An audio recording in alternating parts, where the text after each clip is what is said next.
Hello friends, आप सभी लोगों का स्वागत है हमारे यूट्यूब चैनल पर। तो आज हम पढ़ेंगे कक्षा 7 का हमारा इतिहास और नागरिक जीवन यूपी बोर्ड का पाठ 6। पाठ का नाम है सल्तनत कालीन संस्कृति। तो देखिए दोस्तों, हम इस पाठ का सभी प्रश्न उत्तर देखेंगे। प्रश्न 1 है, निम्नलिखित प्रश्नों के उत्तर दीजिए। प्रश्न है, सल्तनत काल के फारसी तथा हिंदी के कवियों और लेखकों के नाम लिखिए। इसका उत्तर हो जाएगा अलबरूनी, फिरदौसी तथा अमीर खुसरो फारसी के तथा नरपति नाल गोरखनाथ कबीर तथा मलिक मोहम्मद जायसी हिंदी के कवि एवं लेखक थे। अमीर खुसरो फारसी एवं हिंदी दोनों के विद्वान थे। अगला प्रश्न है ख नंबर, सल्तनत काल में बनी प्रमुख इमारतों की विशेषताएं लिखिए। तो देखिए, हमने यहाँ पर लिखा है मेहराब, गुम्मद और मीनारें जो इन सभी इमारतों में देखी जा सकती है।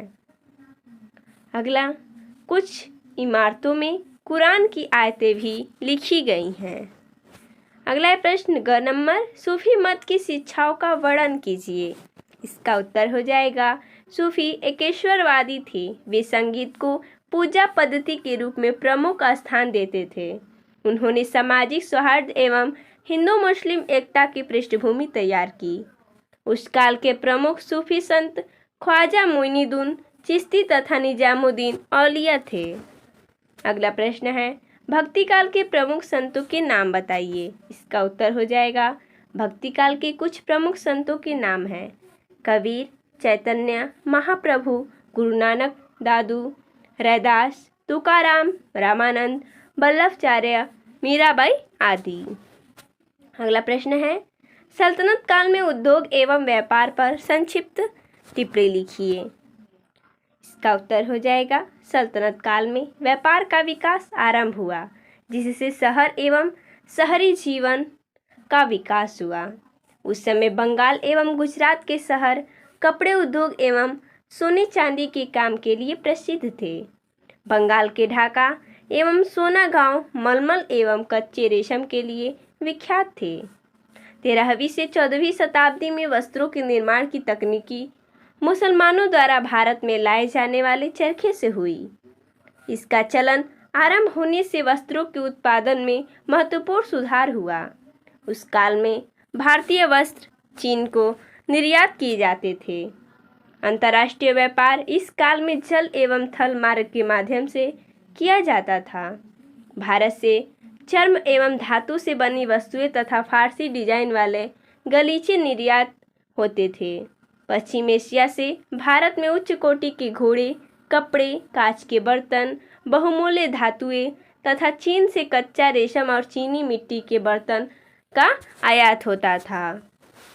अगला प्रश्न है, सल्तनत काल में कहाँ की तलवारें प्रसिद्ध थी।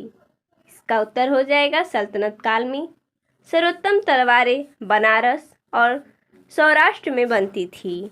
अगला है, सल्तनत कालीन प्रशासन का वर्णन कीजिए। इसका उत्तर हो जाएगा सल्तनत काल में सुल्तान का स्थान सर्वाधिक महत्वपूर्ण था।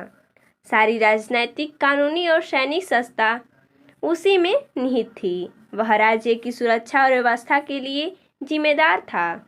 सुल्तान ही सेना का प्रधान होता था। कानून और न्याय की व्यवस्था करना भी उसी का दायित्व था। इस कार्य के लिए वह न्यायाधीशों की नियुक्ति करता था। उसके किसी भी पदाधिकारी के अन्याय के खिलाफ उससे सीधे अपील की जा सकती थी। न्याय करना शासक का महत्वपूर्ण दायित्व था। अगला प्रश्न है, संत एवं समाज सुधारकों ने भक्ति आंदोलन क्यों चलाया। इसका उत्तर हो जाएगा तुर्क और अफगान जो अपने साथे धार्मिक विचार और संस्कृति लाए, उसका भारतीय समाज एवं विचारधारा पर प्रभाव पड़ा। जाति प्रथा की कठोरता, ऊंच नीच का भेदभाव तथा बाहरी आडंबर के कारण भारतीय समाज में कुछ दोष आ गए। अतः सामाजिक कुरीतियों को दूर करने और समाज को सुसंगठित करने के लिए कुछ समाज सुधारकों ने जनता में परस्पर प्रेम तथा सद्भावना को बढ़ाने का प्रयास किया। इन्होंने धार्मिक कर्मकांडों की अपेक्षा भक्ति भाव से ईश्वर की उपासना करने को श्रेष्ठ बताया। इस प्रकार धार्मिक सहिष्णुता की भावना को बल मिला। संतों एवं समाज सुधारकों द्वारा चलाए गए इस प्रकार का आंदोलन को भक्ति आंदोलन के नाम से प्रसिद्ध हुआ। इन भक्त संतों में कबीर, चैतन्य महाप्रभु, गुरु नानक, दादू, रैदास, तुकाराम, रामानंद, बल्वाचार्य, मीराबाई आदि प्रसिद्ध हैं। अगला प्रश्न है, दिल्ली सल्तनत में सुल्तान का स्थान सर्वाधिक महत्वपूर्ण था, क्यों? इसका उत्तर हो जाएगा, दिल्ली सल्तनत का प्रारंभ 1206 ईस्वी में तथा अंत 1526 ईस्वी में हुआ। इस प्रकार भारत में सुल्तानों ने लगभग 300 वर्षों तक शासन किया। सल्तनत काल में सुल्तान का स्थान सर्वाधिक महत्वपूर्ण था। सारी राजनैतिक, कानूनी और सैनिक सत्ता उसी में निहित थी। वह राज्य की सुरक्षा और व्यवस्था के लिए जिम्मेदार था। इस तरह वह प्रशासन के लिए भी जिम्मेदार था। सुल्तान ही सेना का प्रधान होता था। कानून और न्याय की व्यवस्था करना भी उसी का दायित्व था। इस कार्य के लिए वह न्यायाधीशों की नियुक्ति करता था।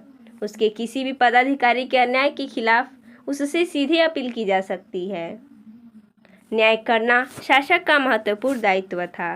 अगला प्रश्न 2 नंबर है, निम्नलिखित वाक्यों की समझ सत्य अथवा असत्य लिखिए। देखिए हमने यहाँ पर लिखा है, सल्तनत काल में सुल्तान को स्थान सबसे अधिक महत्वपूर्ण था। ये क्या है? सत्य है। अगला है, युद्ध में सेना और धन की आवश्यकता नहीं होती है। तो ये क्या है? गलत है, यानी कि असत्य है।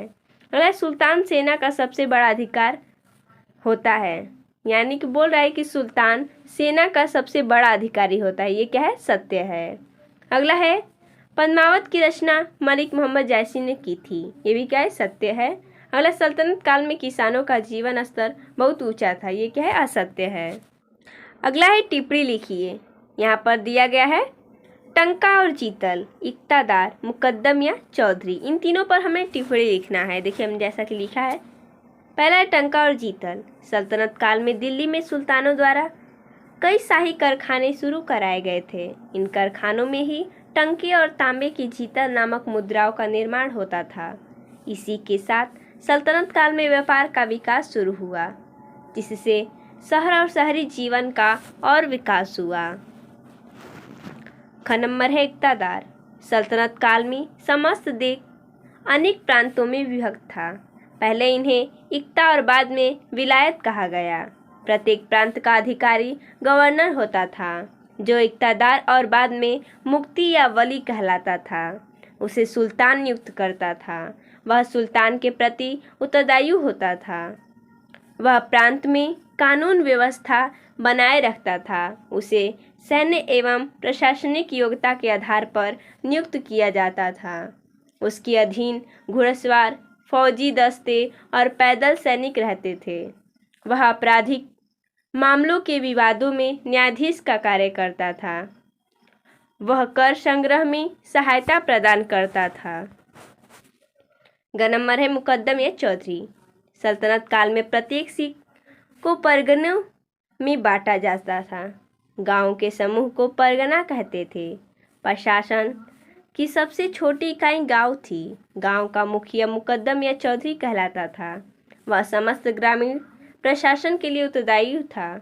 भू राजस्व निर्धारण एवं वसूली के साथ राजस्व संबंधित सभी कागजात वह रखता था। गांव की सुरक्षा का कार्य गांव की चौकीदारी का होता था। गांव के ये तीनों अधिकारी वंशानुगत होते थे। इन्हें वसूले गैर भू राजस्व का एक भाग प्राप्त होता था। गांव का प्रशासन ग्राम पंचायतों के माध्यम से होता था। इसलिए मध्यकालीन भारत में ग्रामीण स्तर पर प्राचीन परंपराएं यथावत रही। अगला प्रश्न है 4 नंबर, सही जोड़े मिलाइए। जैसा कि दिया गया है, मनछिंद्र, जोग, बरनी, ख्वाजा मोइनुद्दीन चिश्ती। हमें मिलान करना है। देखिए, मच्छिंद्र को हो जाएगा चिकित्सक, जोग शैल्य चिकित्सक, बरनी प्रसिद्ध विद्वान, ख्वाजा मोइनुद्दीन चिश्ती क्या थे? सूफी संत थे। तो देखिए दोस्तों, इसमें इतना ही प्रश्न दिया था। तो मिलते हैं नेक्स्ट वीडियो में, तब तक के लिए धन्यवाद दोस्तों।